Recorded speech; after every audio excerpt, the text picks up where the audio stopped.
Hello everyone, welcome to my YouTube channel. तो आज हम जानेंगे पॉलीमर्स के बारे में। पॉलीमर जो है वो ग्रीक ओरिजिन से लिया गया है, जिसमें पॉली का मतलब है मैनी और मर्स का मतलब है यूनिट या फिर पार्ट। पॉलीमर की डेफिनेशन है a substance of a high molecular mass formed by the combination of large number of simple molecule, जिन्हें हम बोलते हैं monomers, by chemical bonds. The process by which monomers are converted into polymers is called polymerization. For example, जब हम N molecule जो है वो ethylene के लेंगे, इथाइलिन जो है वो एक मोनोमर है। जब हम इसकी पॉलीमराइजेशन करवाएंगे तो ये पॉलीइथाइलिन में कन्वर्ट हो जाएगा, मतलब ये एक लंबी चेन बन जाएगी। अब हम जानेंगे होमोपॉलीमर और कोपॉलीमर क्या होते हैं। होमोपॉलीमर वो होते हैं जिसमें मोनोमर यूनिट जो है वो सेम रहती है, उन्हें हम बोलते हैं होमोपॉलीमर। और कोपॉलीमर वो होते हैं जिसमें मोनोमर यूनिट जो है वो डिफरेंट होती है। For example nylon 6,6। नेक्स्ट है difference between polymers and macromolecules.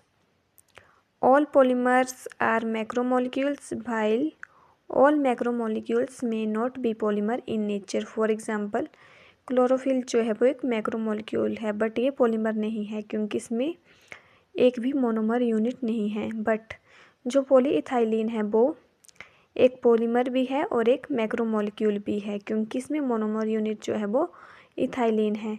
और एग्जाम्पल है इसके protein are both polymer and macromolecule in which monomer unit of amino acid are present.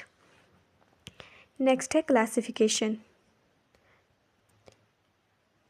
ये 4 में क्लासिफाइड हुआ है। फर्स्ट है classification based upon the source of origin, second है based upon the structure, third है mode of synthesis and fourth है based upon nature of molecular forces. सबसे पहले हम पढ़ेंगे classification based upon the source of origin. ये 2 ways में classified हुआ है, नेचुरल एंड सिंथेटिक। फर्स्ट है natural polymers. The polymers which occur in nature mostly in plant and animals are called natural polymer. Few examples है starch, cellulose, protein, rubber, nucleic acid etcetera. Next है synthetic polymer. Synthetic polymers वो होते हैं जो कि lab में prepare किए जाते हैं और इन्हें हम मैन मेड पॉलीमर्स भी कहते हैं। Some examples are PVC, Teflon, nylon, Bakelite, Terylene etcetera. और थर्ड टाइप है सेमी सिंथेटिक पॉलीमर्स की। These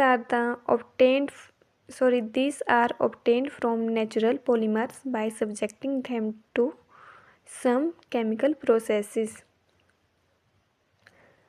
For example, vulcanized rubber is also a semi-synthetic polymer. Vulcanisation of rubber वो होती है जब हम मोल्टन सल्फ़र को ऐड करते हैं मोल्टन रबर में एट अ हाई टेम्परेचर, और टेम्परेचर की रेंज होती है 373 to 415 केल्विन। नेक्स्ट है classification based upon structure. First है linear chain polymer. In this case the monomer units are linked to one another to form long linear chain. इसमें जब monomer unit जो है वो एक दूसरे से अटैच होंगी तो ये क्लोजली पैक्ड होंगी, और जब ये क्लोजली पैक्ड होंगी तब इनकी डेंसिटी जो है वो हाई होगी, tensile strength and also high melting and boiling point, मतलब इसकी टेंसाइल स्ट्रेंथ और मेल्टिंग एंड बॉइलिंग पॉइंट जो है वो हाई होगी। For example high density polyethylene is a very common example of this type. Nylon, polyester and PVC are also linear chain polymers. Next है branched chain polymer. In this type of polymers, the monomer units are linked to form long chain which have also side chain or branched chain.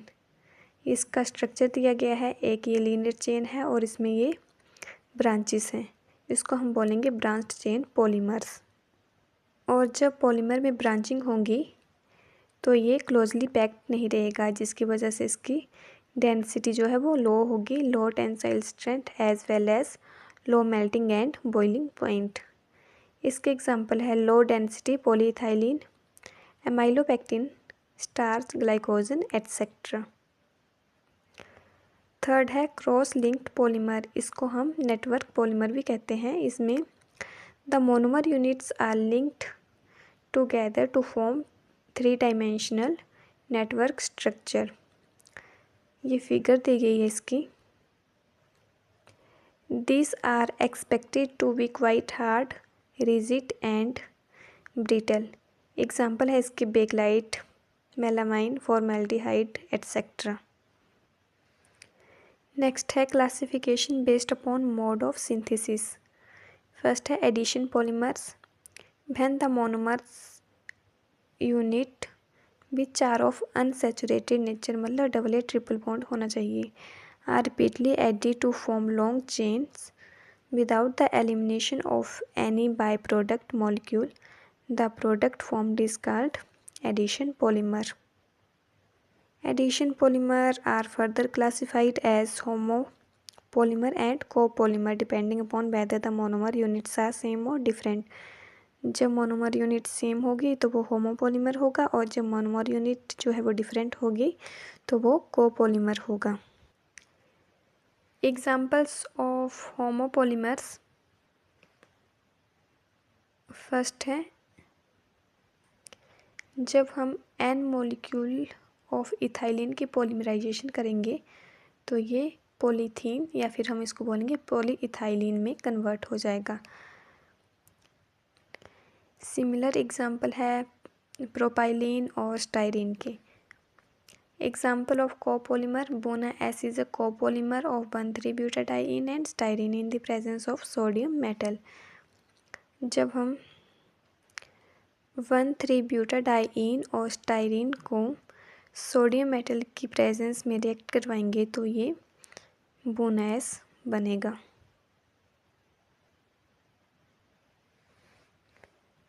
Next है condensation polymers, when the monomers with 2 or more bifunctional groups react together with the elimination of a simple molecules like water, alcohol, ammonia, etc. The reaction is called condensation polymerization and the product formed is known as condensation polymer. For example, nylon 66, जब हम hexamethylene diamine और एडबिक acid को react करवाएंगे तब यहाँ से water molecule जो है वो रिलीज़ होगा और ये देगा हमें nylon 66। A few more examples of condensation polymers are terylene, glyptal, nylon 6, bakelite, resins, etc. Next है classification based upon nature of molecular forces.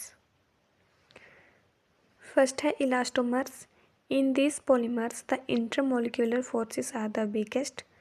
जब इंटरमोलिक्यूलर फोर्सेस जो है वो वीक होंगी तब they can be readily stretched by applying small stress and regain their original shape when the stress is removed. For example, natural rubber is the most popular example of elastomer. Next है fibers. Fibers represent a class of polymers which are thread-like and can be woven into fabric in a number of ways. These are widely used for making clothes, nets, ropes, gauzes, etc. Fibers possesses high tensile strength because the chain possesses strong intermolecular forces such as hydrogen bonding. A few common polymers belonging to this class are nylon 66, terylene, या polyacrylonitrile, etc. Third है thermoplastic These are linear polymer and have weak van der Waals forces acting in the various chain and are intermediate of the forces present in the elastomer and in fibers. When heated, they melt and form fluid which set into a hard mass on cooling. Thus, they can cast into different shapes by using suitable molds. Some examples are polyethylene and polystyrene, polyvinyl, etc. Next है thermosetting plastic. These are normally semi-fluid substance with low molecular masses. When heated, they become hard and infusible due to cross-linking between the polymer chain. As a result, they also become 3D in nature. They do not melt when heated. Some examples are bakelite, melamine, formaldehyde, ureoformaldehyde, etc.